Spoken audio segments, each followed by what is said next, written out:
Hi, I'm Marc Azoulay. I'm the president of the Four Corners Group Psychotherapy Society, and I've been involved in the American Group Psychotherapy Association for about 8 years or so now. And I'm just, come across the AGPA office, this beautiful home base, mothership as we call it, with my friend Madeline, who is a more younger member who just recently got involved. We just want to talk a little bit about, what it's like to be a member, how it's been part of our professional identities, and what we've really gotten from the organization. You want to start? Yeah, so as Mark said, my name is Madeline Stein, and I am the student board member of Four Corners Group Psychotherapy Society. And I actually got involved with AGPA because I went to the Four Corners conference, and I really liked it. And everyone who was at the conference was like, well, if you like this, you should go to AGPA. And I was like, I don't want to do that. I don't want to do that. But I just really had a fun time at the Four Corners conference. So I went to AGPA, and so now I've been to 2 AGPAs, and I went to the Child and Adolescent SIG this past year and had a really good experience there. So I'm getting more involved with them. And SIG means Special Interest Group, in case you didn't know, because I like working with kids and teens. Yeah, so my story is a little different. I went to Naropa, where I know you went to too, for graduate school in Boulder, Colorado, and Jeff Price, who's been involved with AGPA for like 40 years, but I might be dating him a long time. He's a fellow. He ran a group, and that was my first group experience.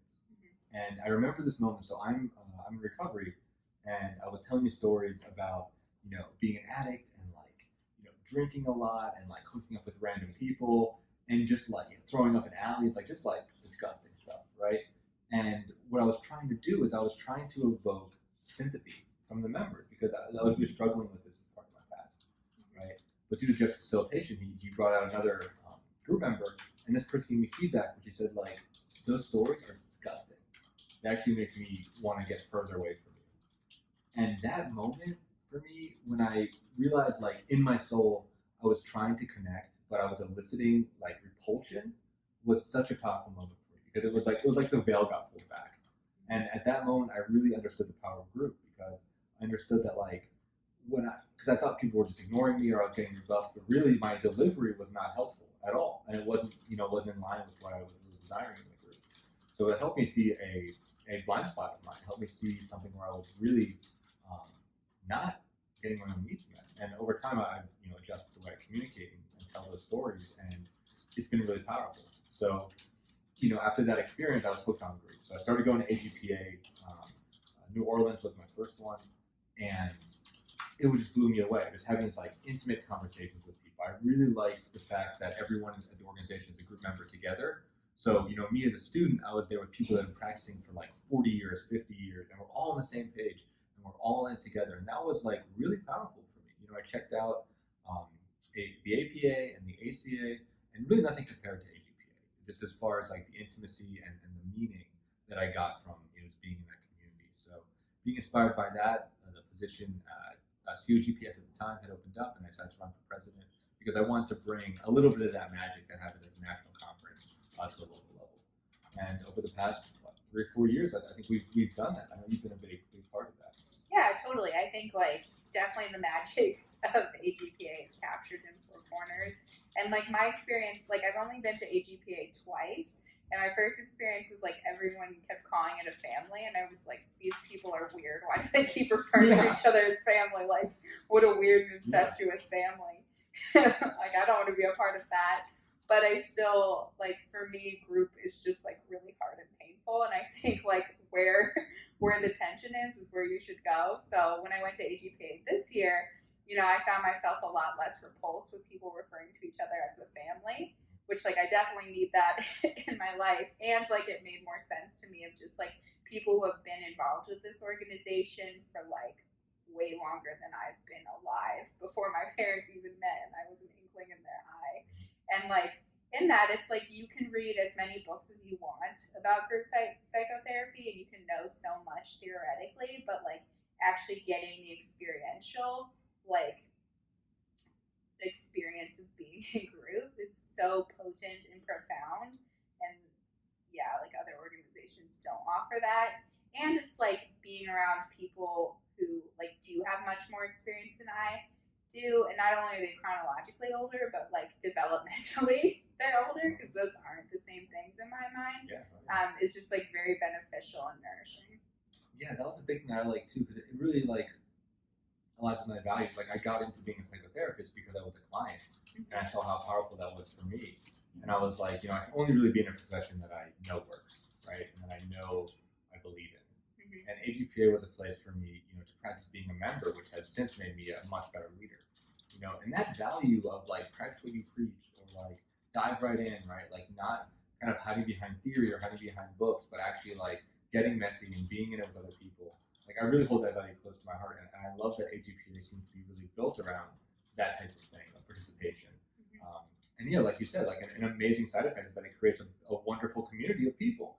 We were all in therapy together, and we're all close, and some of these relationships I know I will have for the rest of my life.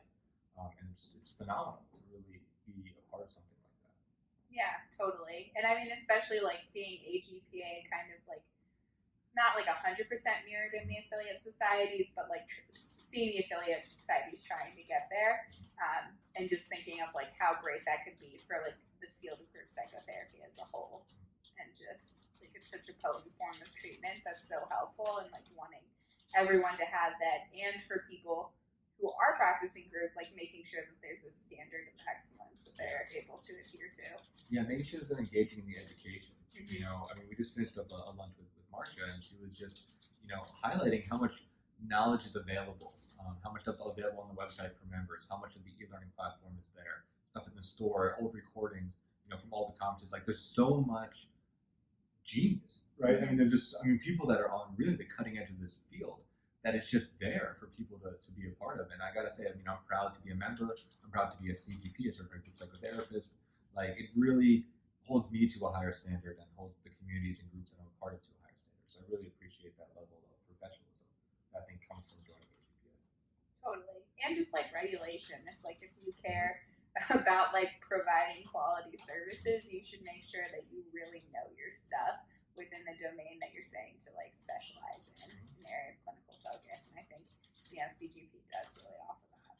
Yeah, totally, right? and offers a community of other people that are in it to the same level that I am. Yeah. Which I really like. I like going there and being like, yeah, these people are all about it. I'm all about it. Like, we're in this together. That's really cool for me. Yeah.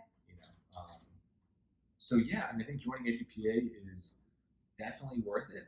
I think for my career as a new professional, as a young professional, it's really helped me kind of like skip the line in a lot of ways. It's helped me kind of really develop being a pillar of my own local community and getting connected with people who used to be my professors, used to be my teachers, people that are also kind of big in the local community, and really just be a part of that conversation. I went from being a carbon copy student to being somebody that really has something to say, and somebody who has some influence on what is being said. And I'm incredibly thankful for that ability to accelerate my career by joining this organization. So for those of you out there that are students or new professionals, there's a lot here. There's a lot of opportunity here. There's a lot of fertile ground to really grow and make something happen. Yeah, I think it's dope. I got pretty heavily involved just as a student. So I think I really like learning, but I don't really like school. And so I found professional organizations were a good way to like learn and then also insert myself into the system a little bit and make some change that felt really important to me. Yeah, so I guess that's about all we got. Any last thoughts? No. New York's really cool. You should come. If you're ever in New York, you should come. Well, obviously New York is cool, but you should come to the AGPA headquarters because everyone here is really nice and it's cool to see the behind the scenes. Yeah, check it out. Become a member today.